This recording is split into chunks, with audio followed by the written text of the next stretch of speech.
Over the past 90 years, the Harlem Globetrotters have only retired 6 jerseys, honoring the biggest names and legends in the team's glorious history, including Wilt Chamberlain, Marcus Haynes, Meadowlark Lemon, Goose Tatum, Curly Neal, and Tex Harrison. The Harlem Globetrotters were founded in Chicago in 1926. Owner Abe Saperstein chose the name because Harlem was the epicenter of African-American culture. He wanted the world to know they were an all-black team despite segregation at the time. 90 years later, the Globetrotters have played in 122 countries and territories for more than 140 million fans.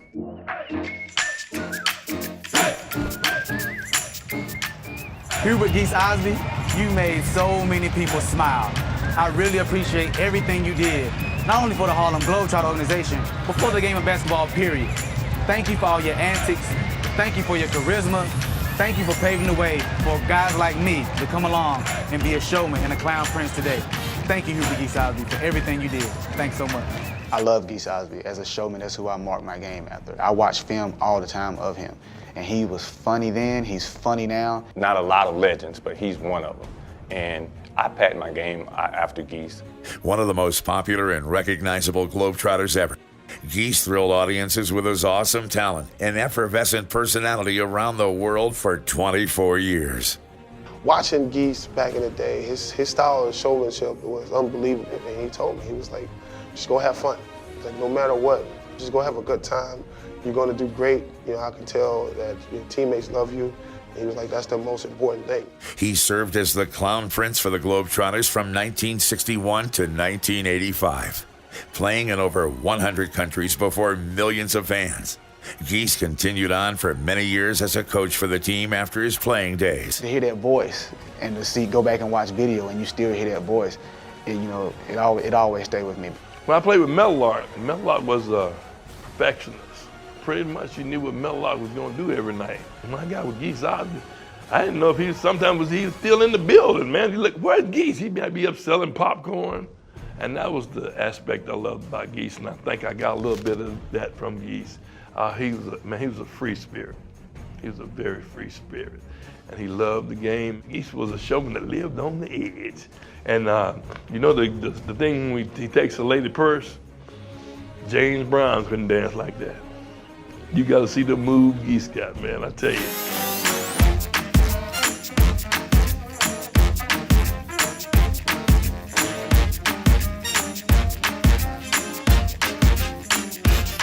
He was part of one of the most extraordinary eras in the team's history, appearing on several popular television programs and specials, including ABC's Wide World of Sports, CBS Sports Spectacular, The Ed Sullivan Show, the Harlem Globetrotters Popcorn Machine, The White Shadow, and the Harlem Globetrotters on Gilligan's Island. He also appeared in numerous national television commercials and was immortalized in animation on the Harlem Globetrotters cartoon series and on episodes of Scooby-Doo. A native of Crescent, Oklahoma, Geese attended Philander Smith College in Little Rock, where he averaged 30 points a game during his college career. He has made Little Rock his home for over 50 years. Tonight, we salute number 35. Geese Osby, congratulations.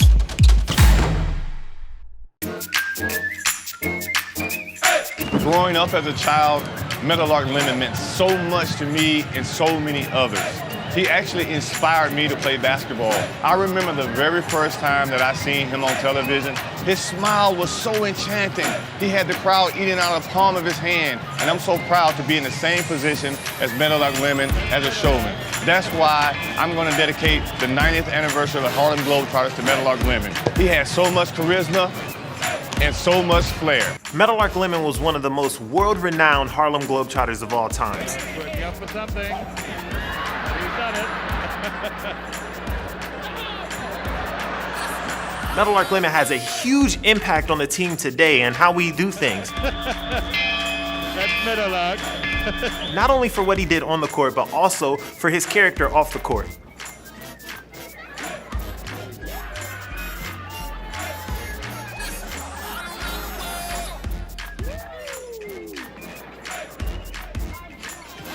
Thank you so much, Meadowlark Lemon, for who you were and who you've been to the Harlem Globetrotters.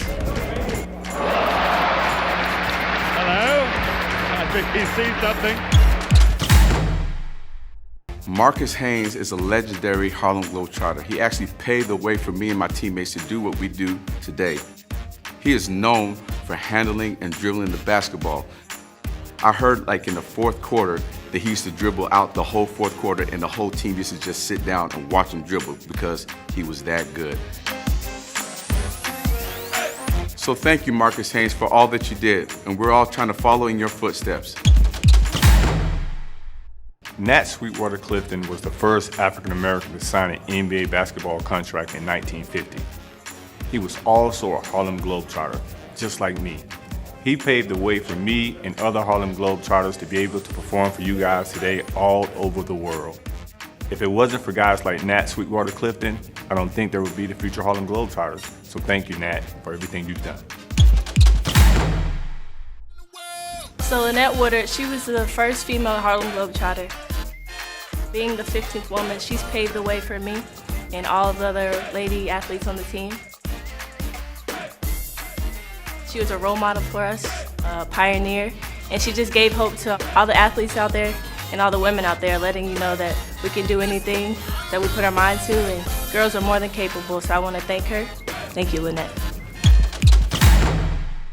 You can't think of the Harlem Globetrotters without thinking of legendary player, showman, and current head coach, Sweet Lou Dunbar. He's one of the most popular showmen in franchise history, with his contagious charisma and his on-court antics that were a hit for both fans and teammates alike. I was playing with Sweet Lou, and he was a showman at the time. And I remember he took a cowboy hat from this guy. And this guy literally ran Sweet Lou around the gym probably 20 times. And I was a rookie at the time, and I was laughing so hard. I mean, everybody in the crowd, all the players, we were on the floor dying. But his charisma wasn't only showcased on the court. It spilled over off the court, too. When you walk into a room, there's no one like you. And that's what I take from you. There's no cheese without Sweet Lou Dunbar. I love your personality, man, how you can make anyone laugh. A native of Minden, Louisiana, Dunbar attended Webster High School, where he averaged 26 points and 12 rebounds a game as a senior, leading the Mighty Wolves to the state championship, where he scored 49 points in the title game. Dunbar was already a basketball star as he headed to the University of Houston, gaining the respect of others who came into his presence. I met him when he was 17 or 18 years old, and he was getting ready to go to the University of Houston. And I've been following him ever since. And he's just been just an inspiration. Dunbar's stellar game continued into the college ranks, where he averaged 23 points and 7 rebounds a game at the University of Houston. Although he stood at 6'9", a height usually reserved for playing center and forward, which he did, he also became one of the first big men to play point guard for a major university. Dunbar was inducted into the University of Houston Hall of Honor in November of 2008. Sweet Lou Dunbar becomes just the 8th player in the Globetrotters' 93-year history to have his number retired. He finds himself in great company, joining Will Chamberlain, Marcus Haynes, Curly Neal, Tex Harrison, Geese Osby, Meadowlark Lemon, and Goose Tatum. However, the number 41 isn't retired permanently, at least not yet. There's a new Sweet Lou on the scene, Sweet Lou 2, Dunbar's son, who is following in his father's footsteps, currently enjoying his rookie season as a Globetrotter and donning his dad's number, 41. Congratulations, Sweet Lou Dunbar, for becoming part of Harlem Globetrotters history. You signify what it means to be a leader, a mentor, and a showman. Take your time with this moment, embrace it. It's legacy, your legacy. God bless you. Love you, bro. This is huge, man. I spent four of the best years of my life right here on this campus. It's just a huge honor, man, to be mentioned among the greats. Will Chamberlain, Curly Neal, Meadowlark Lemon, Marcus Haynes, Geese Osby, and my man Tex Harrison. He's done so many great things for this organization, and I can't even say how proud I am of him for doing what he's done. My family gets a chance to see it here, and I hope I don't cry. We are honored to retire your jersey, Sweet Lou Dunbar, number 41 tonight. As Sweet Lou will join former Globetrotter greats.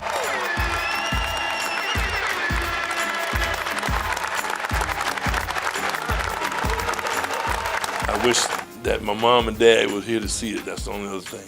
These Osby is the only players to have their numbers retired. City Councilman Michael with a special proclamation celebrating this special occasion tonight as Sweet Lou Dunbar Day in the city of Houston.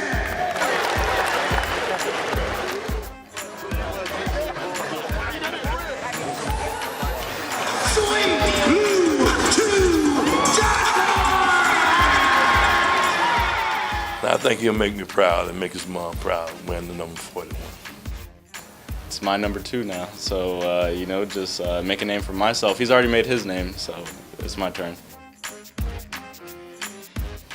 I just want people to remember that when they came to see Lou Dunbar play the game, I left there with a smile on my face. The way I became a Harlem Globetrotter, I was in Los Angeles in the Summer Pro League with the Houston Rockets. Some people saw me and invited me to the Harlem Globetrotters training camp. Some of my all-time great memories are being able to say that I played with my childhood heroes. You know, I had the opportunity in my first year to play with Meadowlark, Geese, Osby, and the greatest dribbler in the world, Haynes. Those were some of my truly, truly fond memories. My favorite trick shot was, I didn't know it at the time, the hook shot from midcourt. I think that was the greatest thing. And for me, and for any showman, when you hit that hook shot from midcourt, there's nothing else left. Let's go home. When I first came with the Harlem Globetrotters in 1977, I was a young, skinny kid, you know. Meadowlark, Curly, Geese, and Marcus, they were the old men. And it's funny how I got to know them and interact with them. We became family. As you look into the camera now, you can see I'm the old man. I became like a son to them, I think, and I think I'm kind of reversing the role now with my players. I think they're like my kids, so that's the way life goes. I don't even recognize this guy. He's nice and slim and trim, had a beautiful afro, skinny legs and all. And also, I was playing above the rim back then. And you know, later on, after about 20 years, you go below the rim and start laying them up. Pretty great shot. And then there's some pictures of my old teammates, Gator Rivers, Twiggy Sanders, myself, and my best friend, Jimmy Blacklock, who was coach with the Globetrotters as well. He's one of the premier dribblers. Marcus Haynes taught him. And so Jimmy was out here teaching some of the Globetrotter players as well. Those were the good old days.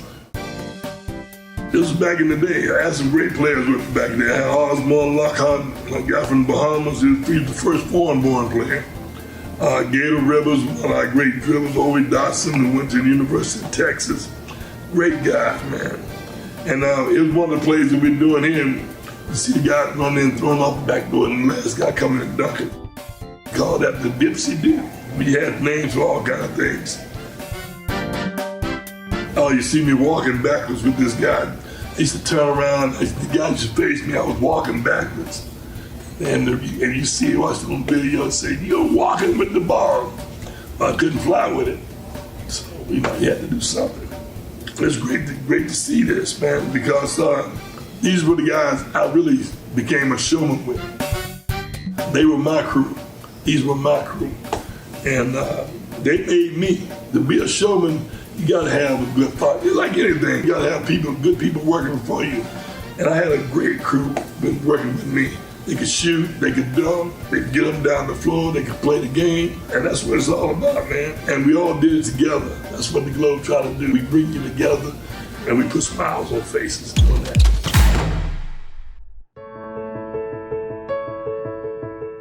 Man, Curly definitely had a big influence on the game of basketball with his magical dribbling skills. You know, the one who paved the way for the Harlem Globetrotters. He influenced it by introducing it to people. I met up with Dirk Nowitzki a couple years ago, and he said, man, my first time seeing basketball in Germany was watching Curly Neal and the Globetrotters. During the NBA game, all these NBA commentators would mention Curly Neal's name. That goes to show you he's a pioneer. My very first year with the Globetrotters, we were in Sierra Vista, Arizona. And man, Curly sat out at midcourt and dropped 3 straight from midcourt. And it was like one of the most amazing things I've ever seen.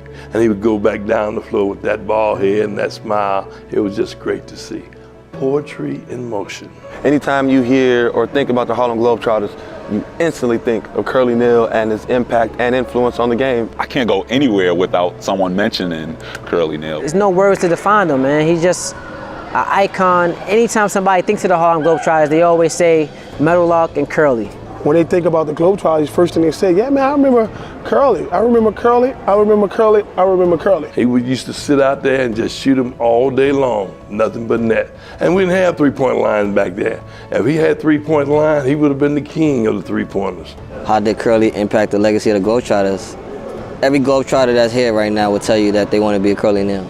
I want to have that same type of legacy he's built. I know it can't be matched, but if I could be half the Globetrotter that he was, I think I'm on the right track. As kids, we all wanted to be like the Harlem Globetrotters. When you saw Curly Neal dribbling with that flair and shooting that ball, I wanted to be just like Curly Neal. I think people think that he was a funny guy, but he was a funny guy, on and off the floor. But he was genuine too. He was very genuine. He was genuine, he was loyal, he was a fun guy. Every Sunday, Curly would call me. Big Easy, what's up, man? How you doing? Checking on me, making sure I'm doing all right. What I remember most about Curly is his smile. He had that type of energy. As soon as he stepped in the room, he'll light it up. Have you seen this picture of Curly Neal? Have you seen that smile and the charisma this guy has? Honestly, what I remember the most, the bald head, the gold chains, and the iconic wristbands that he wore. I mean, even though we did wear some throwback uniforms a few years ago, I don't think we looked as good in the short shorts as Curly did when he wore them. Curly Neal, thank you for everything you did, man. You built a beautiful legacy. I'm glad you was an inspiration, not only on me, but with the game of basketball and the Harlem Globetrotters, and we're gonna keep making this thing go. We wouldn't be here going on 96 years without that man. I know he's watching over us right now, so number 22 forever, man. Love to Curly, man. I love his family. Blessings to Miss Linda. You know, I hope everybody's doing well, and I hope we continue to do him proud and continue to represent the family for years and years to come. You know, a lot of people can't say they had the opportunity to play with their childhood heroes. I can. I played with Curly Neal for 5 or 6 years, and those were some of the best years of my life. He not only became a teammate of mine, became a real good friend. I miss you. I miss all the good times. You know, I just miss you. Rest in peace, my friend.